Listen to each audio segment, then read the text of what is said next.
Dear students, Ranthambore children senior secondary school में आपका स्वागत है। आज हम क्रिस्टल जालक के बारे में अध्ययन करेंगे।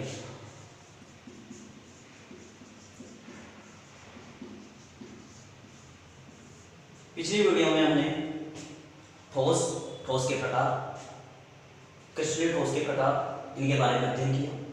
आज हम बताएंगे क्रिस्टल जालक या क्रिस्टल जालक क्या चीज होती है। देखें, कोई भी जो ठोस होता है उस ठोस के अवयवी कणों को हम त्रिविम में इस तरह से बिंदुओं के माध्यम से प्रदर्शित करते हैं। ये बिंदु क्या होते हैं? अवयवी कण होते हैं। और इन अवयवी कणों को यानी इन बिंदुओं को हम बोलते हैं जालक बिंदु। जालक बिंदु यानी लैटिस पॉइंट, जालक बिंदु। अब इन जालक बिंदुओं को अगर हम जोड़ते जाएं तो जोड़ने पर त्रिविम में हमें जो संरचना प्राप्त होगी वो कहलाएगी हमारी क्रिस्टल जालक। यानी अगर हम इस तरह से कई बिंदुओं को मिलाएं त्रिविम में तो इस तरह से हमें एक जालक प्राप्त हो जाएगा।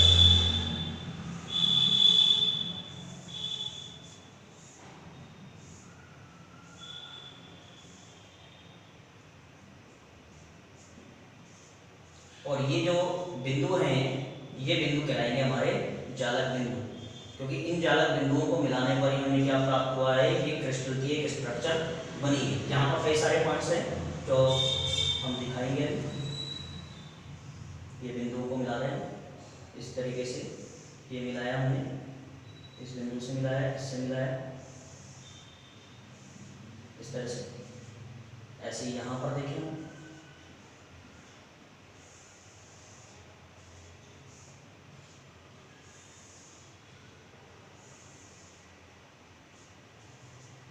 ठीक। तो ये जो बिंदु हैं ये बिंदु कहलाएंगे हमारे जालक बिंदु, और ये जालक बिंदु क्या कहलाएंगे? अवयवी कण को दर्शाएंगे। अवयवी कण क्या चीज होती है? अवयवी कण होते हैं अणु, परमाणु या आयन। अणु, परमाणु या आयन होते हैं। इस तरह से हम क्रिस्टल जालक को इस तरह से दर्शा सकते हैं। अब यहाँ देखें हम क्रिस्टल जालक की डेफिनेशन क्या होगी कि कोई भी जो ठोस है उस ठोस की त्रिविम में, किसी भी ठोस की त्रिविम में व्यवस्था को हम क्या बोलते हैं? क्रिस्टल जालक बोलते हैं। उस क्रिस्टल जालक का जो प्रत्येक बिंदु है वो जालक बिंदु या जालक स्थल कहलाता है। और ये जालक बिंदु या जालक स्थल क्या करेगा? अवयवी कणों को प्रदर्शित करता है।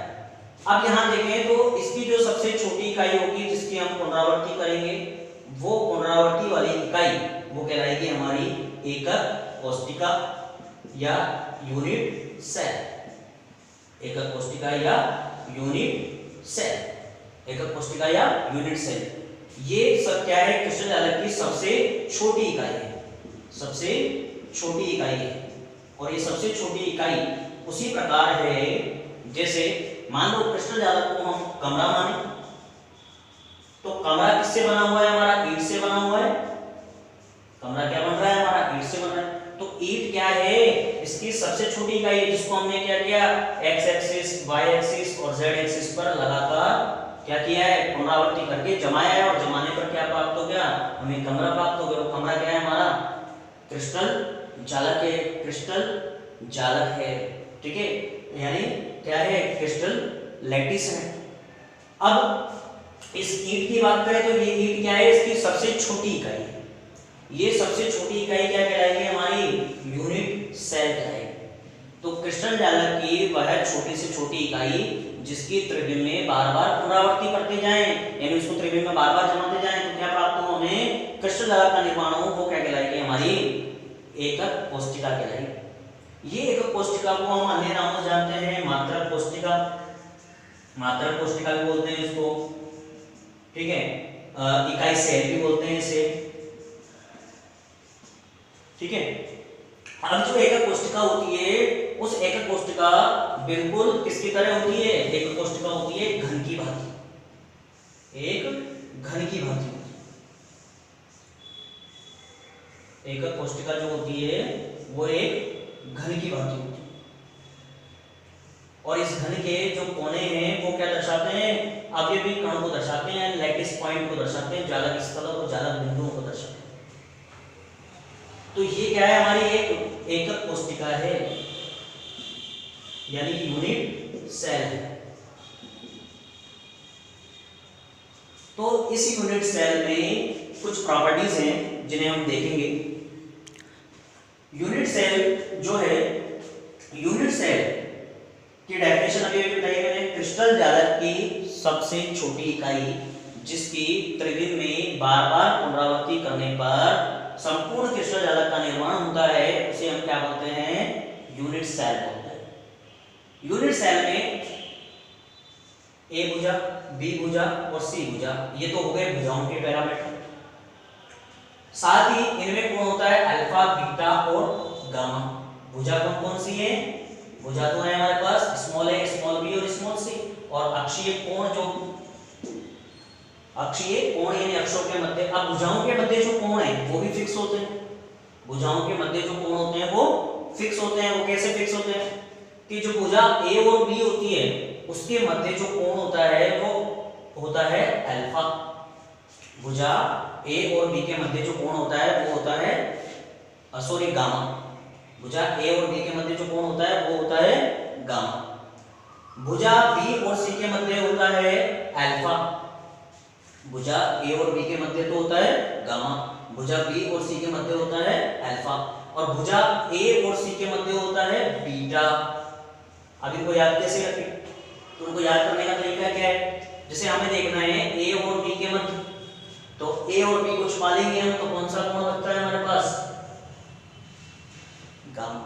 तो इसका मतलब ए और बी के मध्य कौन सा कोण बनेगा, गामा कोण। बात करें बी और सी, तो बी और सी को छुपाने पर क्या बचा हमारे पास, अल्फा। इसका मतलब बी और सी के मध्य कौन सा कोण बनेगा, अल्फा कोण बनेगा। अब बात करें ए और सी के मध्य, तो ए और सी को छुपाने पर, ए और सी को छुपाने पर क्या बचा हमारे पास, बीटा। तो ए और सी के मध्य कौन सा बन गया हमारे पास, बीटा बन गया। तो इस तरह से प्रत्येक कोण जो होता है वो भुजाओं के मध्य फिक्स होता है, यानी किन्हीं दो भुजाओं के मध्य जो कोण होता है वो फिक्स होता है, जिसे हम इस तरीके से याद रख सकते हैं। तो ध्यान रह जाएगा आपको कि ए और बी के मध्य क्या बनेगा, गामा। बी और सी के मध्य कौन सा बनेगा, अल्फा। ए और सी के मध्य कौन सा बनेगा, बीटा। तो अभी मैंने इसका तरीका बताया, आसानी से इसको याद रख सकते हैं। एकक कोशिकाओं में जो कोने हैं उन कोनों पर बिंदु क्या दर्शा रहे हैं, अवयवी कण को दर्शा रहे हैं। ठीक है, इस तरह से हमारे एकक कोशिका में 6 पैरामीटर होते हैं। 3 तो भुजा के parameter, A B C. Parameter का मतलब उसको प्रदर्शित करने वाले निर्देशांक। तो भुजाओं के लिए तो स्मॉल ए, स्मॉल बी, स्मॉल सी, और कोण के लिए अल्फा, बीटा और गामा। तो इस तरह से 6 पैरामीटर इसके होते हैं। ठीक है, अब बात करें एकक कोशिका में, जो एकक कोशिका क्या है, हमारा एक घन है। तो एकक कोशिका जो हमारा एक घन है, तो घन सभी जानते हैं आप, घन क्या चीज होती है, घन के बारे में सभी को आपको ज्ञात है कि घन क्या चीज होती है। घन में जो भुजाएं होती हैं वो सभी भुजाएं क्या होती हैं, बराबर होती हैं। घन की सभी भुजाएं क्या होती हैं, बराबर होती हैं। अब यहाँ बात करें हम कि इस घन में जो अवयवी कण है उन अवयवी कणों का योगदान किस प्रकार, क्योंकि हमें कैलकुलेशन में जरूरत पड़ेगी इसकी, तो हमें पता होना चाहिए कि अवयवी कण का योगदान कितना होता है। तो यहाँ पर देखें, यहाँ अगर कोई अवयवी कण प्रेजेंट है, कहाँ पर, कोनों पर, तो पहली बात तो हमें ये बताना चाहिए घन में क्या क्या चीजें होती है। घन में कोने कितने होते हैं, कोने होते हैं हमारे 8 कोने। अगर हम फलक की बात करें तो फलक कितने होते हैं हमारे, फलक होते हैं हमारे 6। बात करें हम किनारों की, किनारे या कोर की, तो किनारे या कोर कितने होते हैं हमारे, 12 होते हैं। तो ये जनरल चीजें हमारी। बात करें हम कोनों पर कोई अवयवी कण है, अवयवी कण है, तो यहाँ पर अवयवी कण को हम किससे दर्शाएंगे, अवयवी कण को क्या मानेंगे, यहाँ पर हम एक गोला मानेंगे। अवयवी कण को क्या मानेंगे, यहाँ पर हम एक गोला मानेंगे। तो अवयवी कण को जब हम गोला मानेंगे तो इसका मतलब ये हुआ कि ये सिंपल जो घन है उसमें 8 गोले व्यवस्थित हैं और 8 गोलों के केंद्रों को जब हमने मिलाया है, ये क्या है पॉइंट होने में तो अभी भी कण है, लेकिन यहाँ सिर्फ हमने किसे दर्शाया है, केवल गोलों यानी अभी भी कणों के केंद्रों से, उन केंद्रों को मिलाकर हमने डायग्राम को तैयार किया है। क्योंकि ये 3 डायमेंशनल है, त्रिविमीय चित्र है, त्रिविमीय चित्रों को आसानी से हम बोर्ड पे नहीं बना सकते, इसलिए हमने सिर्फ उसके क्या किया है, पॉइंट्स के माध्यम से उसको दर्शाया है, केवल उनके केंद्रों के माध्यम से, ठीक है ना। क्योंकि जो 3D चित्र होते हैं उनको हम आसानी से बोर्ड पे नहीं बना सकते, ठीक है ना। तो यहाँ पर अवयवी कण जो है, अवयवी कण क्या है, हमने गोला मान लिया तो गोलों के केंद्रों को हमने आपस में मिला दिया। तो अगर हम इस गोले की बात करें, यहाँ पर कोने पर अगर गोले की बात करें या अवयवी कण की बात करें, तो इस एकक कोष्ठिका में इसका कितना भाग योगदान कर रहा है, यानी कितना पार्टिसिपेट कर रहा है, सहभागित्व कितना पार्टिसिपेट कर रहा है। तो ध्यान रखना है जो कोने होते हैं उस कोने पर जो योगदान होता है वो एक एकक कोष्ठिका में 1/8 होता है। यानी ऐसी 8 एकक कोष्ठिकाएं अगर एक दूसरे के संपर्क में होंगी तब जाके एक गोला कंप्लीट होगा, यानी एक गोले का पूरा योगदान होगा। तो एक कोष्ठिका में उसका योगदान केवल कितना है, 1/8 है। कई बार यहाँ पर कंफ्यूज वाले प्रश्न दिए जाते हैं, बोर्ड एग्जाम में प्रश्न पूछे जाते हैं कि कोने पर कोई अवयवी कण है, उस अवयवी कण का अन्य एकक कोष्ठिकाओं में कितना योगदान होता है, और हम झटपटाहट में जल्दबाजी में 1/8 कर देते हैं, जबकि वो बोल रहा है अन्य एकक कोष्ठिकाओं में, एक एकक कोष्ठिका में कितना योगदान है उसका 1/8।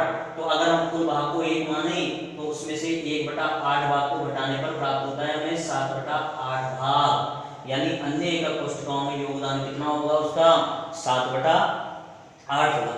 तो इस तरह से ध्यान रखना है प्रश्न किस तरह से पूछा गया है, यानी क्रिस्टल जो एकक कोष्ठिका है उस एकक कोष्ठिका में कोने पर योगदान कितना होगा, कोने पर योगदान एक अवयवी कण का 1/8 होगा।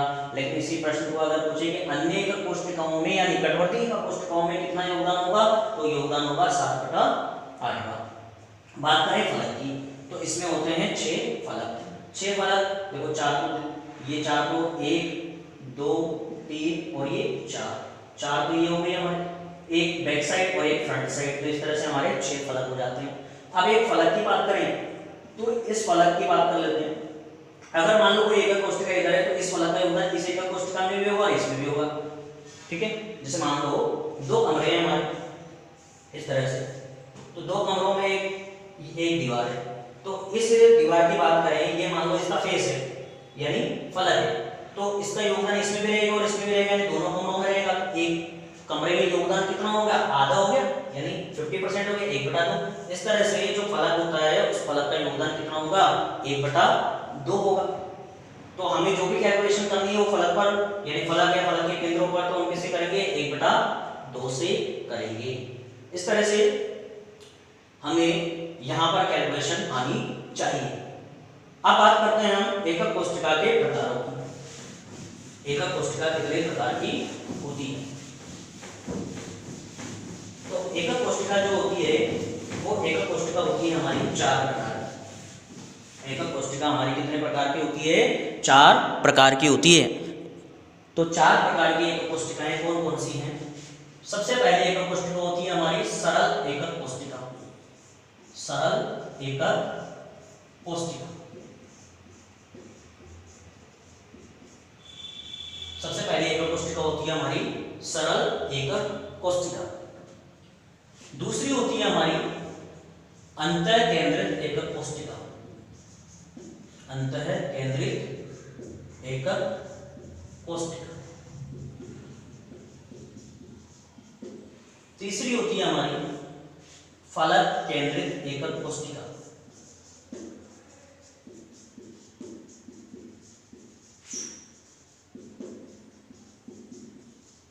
और चौथी होती है हमारी, चौथी कौन सी होती है, अंतः केंद्रित एकक कोष्ठिका।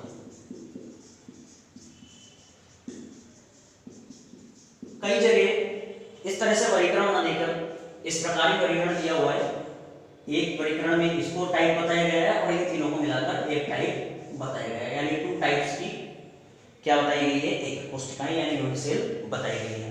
लेकिन हमारी बुक के अनुसार 4 प्रकार की एकक कोष्ठिकाएं हैं। ये सबसे सरल प्रकार की होती है यानी प्राइमेटिव होती है। अंतर केंद्रित इसको हम बीसीसी बोलते हैं, बीसीसी बॉडी सेंटर्ड क्यूब। फलक केंद्रित इसको हम बोलते हैं एफसीसी और अंतर केंद्रित इसको हम बोलते हैं ईसीसी। इस तरह से 4 प्रकार की एकल कोष्ठिकाएं होती हैं। और मैंने बताया कि कई बुकों में इसका वर्गीकरण इस प्रकार दिया हुआ है। एक प्रकार तो सरल एकल कोष्ठिका को बताया गया है और इन तीनों को मिलाकर एक नाम दिया गया है। कौन सा नाम दिया गया है, केंद्रित एकल कोष्ठिका। दूसरा जो टाइप है वो दिया गया है केंद्रित एकल कोष्ठिका और फिर इसके 3 भाग किए गए हैं, अंतर, फलक और अंतर केंद्रित। तो किसी भी प्रकार से देखें हम तो ये 4 तरह की हमें एक कोष्ठिकाएं पढ़नी होती है। सबसे पहले बात करें हम एकक कोष्ठिकाओं में सरल एकक कोष्ठिका है। तो सरल एकक कोष्ठिका जो है वो एक प्रकार का घन है। सरल एकक कोष्ठिका जो है वो एक प्रकार का क्या है, घन है। यानी सरल एकक कोष्ठिका को देखें हम तो सरल एकक कोष्ठिका को हम इस तरह से प्रदर्शित करेंगे।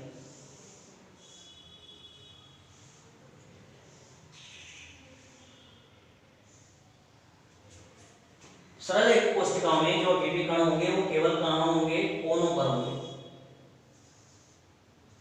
क्योंकि ये सबसे सरल प्रकार की है। तो अवयवी कण कहाँ होंगे, केवल कोनों पर होंगे।